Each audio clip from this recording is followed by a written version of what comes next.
Beni bir şehre davet ettiler Filler deryadan gezerken gördüm Farelerle aşk yaşadı kediler Balıklar karada heyecan üzerken gördüm Ben neler gördüm Farelerle aşk yaşadı kediler Balıklar karadan heyecan yüzerken gördüm Ben neler gördüm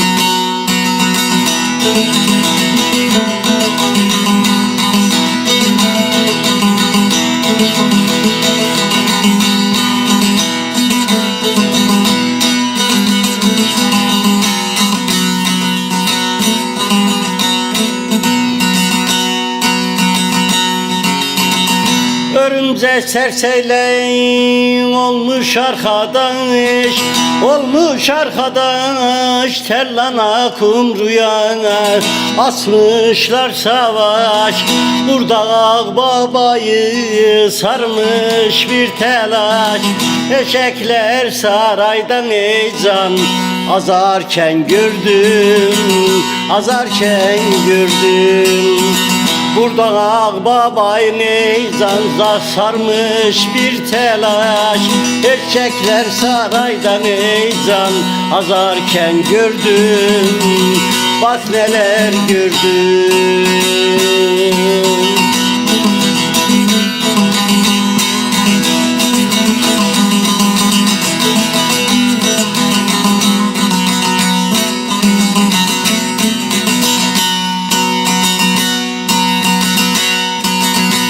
Ördek zerete gitmiş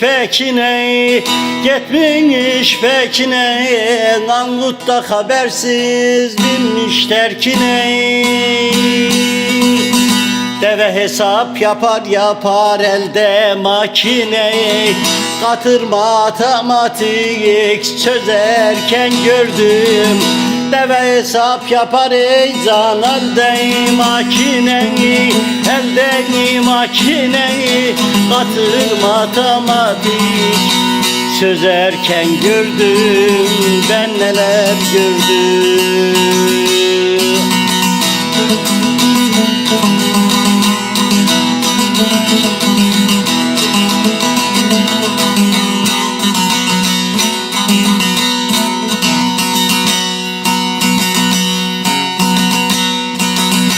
Onlar sanki benzirdi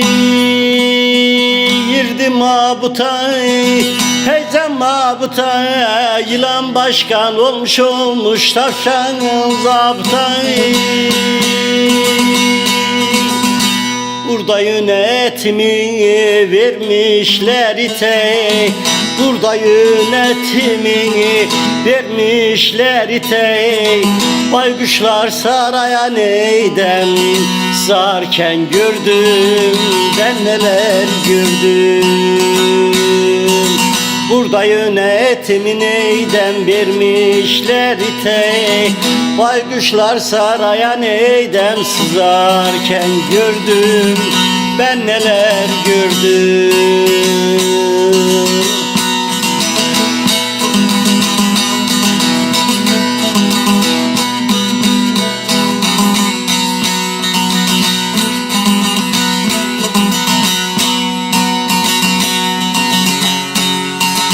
Aklımda kalmadı neydem bu şehrin adı Aklımda kalmadı bu şehrin adı Azap bu şehirde kimler yaşadı İsrafil seyyati bu bir rüyadı Şairler kalemde benim yazarken gördüm, sananım gördüm. İsrafil seyyahatin eydem bu bir rüyadı. Şairler kalemde yazarken gördüm, ben neler gördüm.